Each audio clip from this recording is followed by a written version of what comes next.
Assalamualaikum warahmatullahi wabarakatuh. Sampurasun. Pada kesempatan ini yang saya hormati Bapak dosen Dr. Cepi Triatna, MPD, dosen mata kuliah teori organisasi. Dalam kesempatan ini izinkan saya Iwan Muhammad Taufik, mahasiswa S2 Prodi Administrasi Pendidikan, untuk menjawab ujian akhir semester 2. Bapak dosen pada kesempatan ini memberikan suatu permasalahan studi kasus tentang lulusan sekolah unggulan tak beda jauh dengan lulusan sekolah biasa.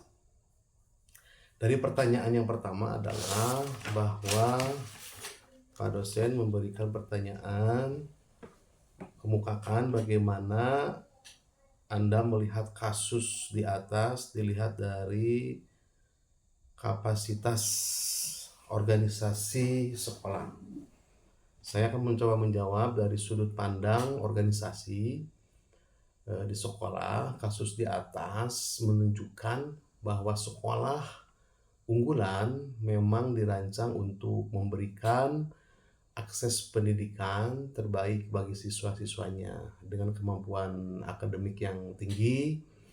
Namun ternyata hasil akhirnya tidak selalu baik gitu ya, terutama dalam hal perbedaan prestasi dan juga pekerjaan dibandingkan dengan sekolah biasa. Sebagai organisasi, sekolah mungkin harus mengevaluasi apakah sistem seleksi ketat ini benar-benar bermanfaat, atau juga apakah tujuan utama pendidikan yaitu mempersiapkan siswa untuk kehidupan yang sukses dan bahagia tercapai, mungkin seperti itu. Jika tidak, mungkin perlu juga ada perubahan pendekatan seperti meningkatkan kualitas pendidikan di semua sekolah, bukan hanya fokus pada sekolah unggulan. Salah satu contoh nyata misalnya di SMA Taruna Nusantara atau juga SMA Negeri Unggulan yang lainnya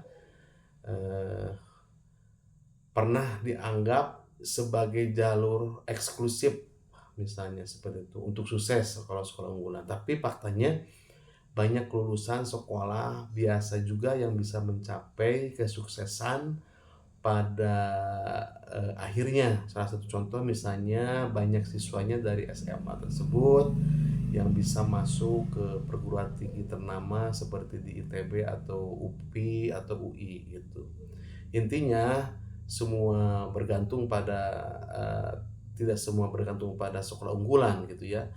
Yang lebih penting adalah bagaimana sekolah sebagai organisasi bisa menciptakan lingkungan belajar yang mendukung potensi siswanya dan tidak membatasi akses hanya kepada mereka saja yang lolos dalam seleksi. Yang kedua, pertanyaan yang kedua di sini adalah kemukakan bagaimana pendapat Anda jika kasus tersebut dilihat dari sistem natural dan rasional.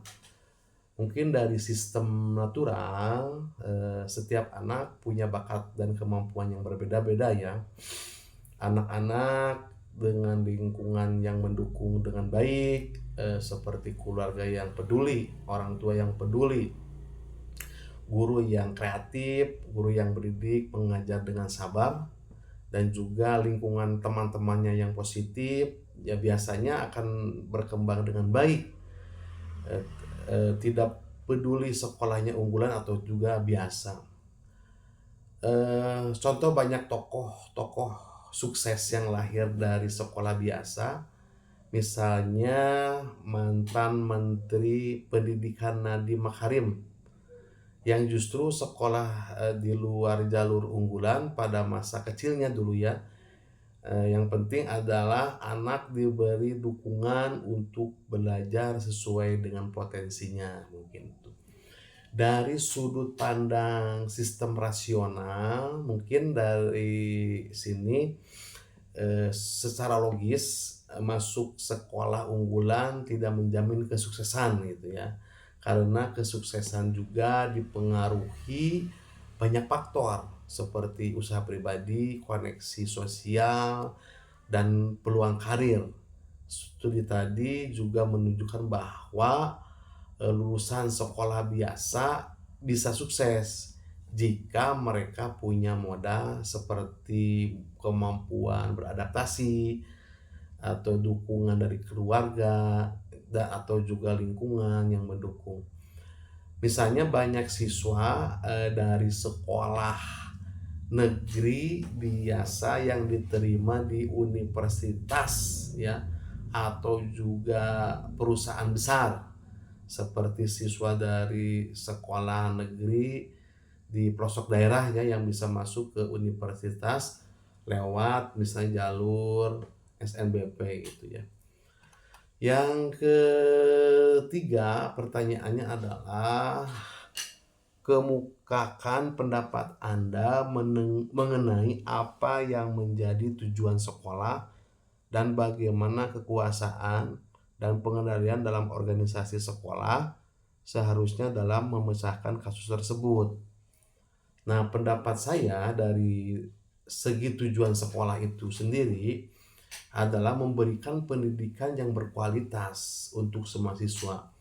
Bukan hanya soal akademik saja, tetapi juga pengembangan karakternya gitu ya, keterampilan hidupnya atau soft skill, dan juga kebahagiaan untuk mereka sendiri. Jadi sekolah seharusnya menjadi tempat di mana siswa dapat belajar sesuai dengan potensi tanpa tekanan yang berlebihan untuk bersaing itu. Yang kedua, kekuasaan dan pengendalian di sekolah gitu ya. Dalam mengelola sekolah, kekuasaan dan pengendalian seharusnya lebih fokus pada kolaborasi antara guru, siswa, dan orang tua. Jadi sekolah tidak boleh hanya menjadi institusi yang mereka atau siswa mencapai target tertentu. Jadi seperti hasil ujian tinggi atau reputasi sekolah yang bagus gitu ya.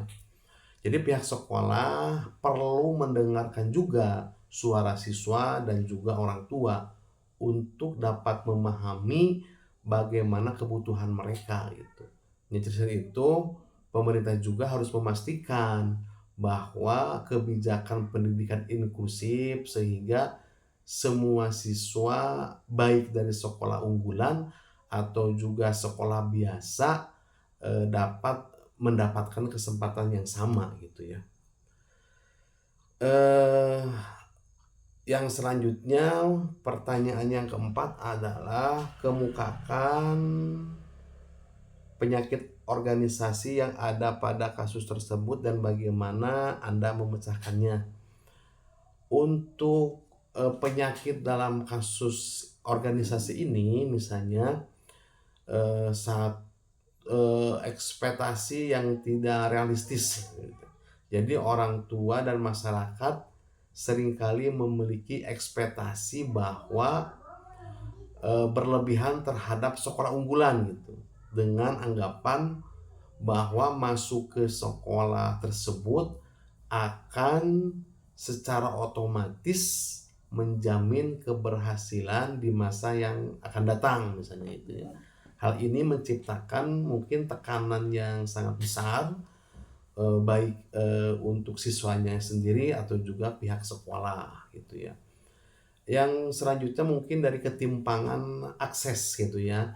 Jadi sekolah unggulan cenderung diakses oleh siswa yang mampu membayar les privat atau juga menimbulkan ketimpangan peluang bagi siswa dan keluarga ekonomi rendah gitu ya. Yang selanjutnya mungkin dari pengabaian pengembangan non akademik, misalnya fokus berlebihan pada prestasi akademik. Jadi seringkali membuat sekolah mengabaikan pengembangan keterampilan hidupnya gitu, seperti keterampilan atau juga kemampuan sosialnya, emosionalnya. Yang penting untuk kepuasan hidup dan keberhasilan jangka panjang. Mungkin dari penyakit tersebut ada pemecahan masalahnya juga gitu ya. Seperti peningkatan kualitas di semua sekolah gitu ya, atau juga evaluasi kurikulumnya, atau juga menjalin kerjasama atau kolaborasi dengan pihak orang tua dengan lebih baik gitu ya. Selanjutnya adalah menurut Anda bagaimana upaya yang harus dilakukan pihak sekolah supaya sekolah sebagai suatu organisasi dapat menjadi efektif di masa depan gitu. Upayanya mungkin yang pertama adalah meningkatkan kualitas guru dan juga kualitas pembelajaran. Guru di sini adalah kunci untuk keberhasilan pendidikan. Sekolah harus memberikan pelatihan rutin kepada guru karena mereka untuk berkembang dalam segi kompetensinya. Juga selain itu, guru juga memberikan pembelajaran yang terbaik, fokus pada siswa dan mungkin untuk keterampilan hidupnya, kreativitas dan berpikir kritisnya bukan hanya dari segi akademik saja gitu. Yang selanjutnya membuat lingkungan belajar yang inklusif atau juga merata gitu ya. Jadi sekolah harus bisa memastikan semua siswa tanpa memandang latar belakang sosial atau juga ekonomi atau juga mungkin kesempatan belajar yang sama itu harus bisa dimiliki oleh siswa itu. Yang selanjutnya mengintegrasikan teknologi dalam pembelajaran. Nah, pada saat ini teknologi sangat penting sekali karena kita siswa itu harus mengikuti zamannya seperti itu ya. Misalnya sekolah harus bisa menyediakan platform digital untuk belajar gitu ya, menggunakan juga alat peraga yang berbasis teknologi atau juga membuka akses materi online untuk siswanya. Salah satu contoh misalnya Google Classroom gitu ya, atau juga platform-platform seperti Kelas Pintar dan sebagainya. Yang selanjutnya sekolah harus bisa memprioritaskan pendidikan karakter gitu ya. Jadi selain akademik juga sekolah harus mengutamakan pendidikan yang berkarakter. Jadi sekolah dapat membentuk siswa yang berintegrasi, juga peduli, juga bertanggung jawab. Jadi program-program seperti itu, seperti kegiatan sosial, kerja kelompok, dan ekstrakurikuler itu harus diperkuat. Yang terakhir mungkin melibatkan orang tua dan orang tua. Jadi sekolah akan lebih efektif apabila orang tua yang ada di sekolah tersebut mendukung kegiatan proses ya, pembelajaran di sekolahnya itu. Jadi ada kolaborasi antara orang tua dan guru, dan juga mungkin ada komunitas ya, komunitas belajar. Mungkin dari itu dari jawaban-jawaban itu dari studi kasus itu mungkin yang bisa saya jawab atas soal-soal tersebut. Mudah-mudahan soal ujian akhir semester ini dapat menambah ilmu khususnya bagi saya, dan selamat kepada Bapak Ibu yang lainnya biar tetap semangat belajar. Assalamualaikum warahmatullahi wabarakatuh.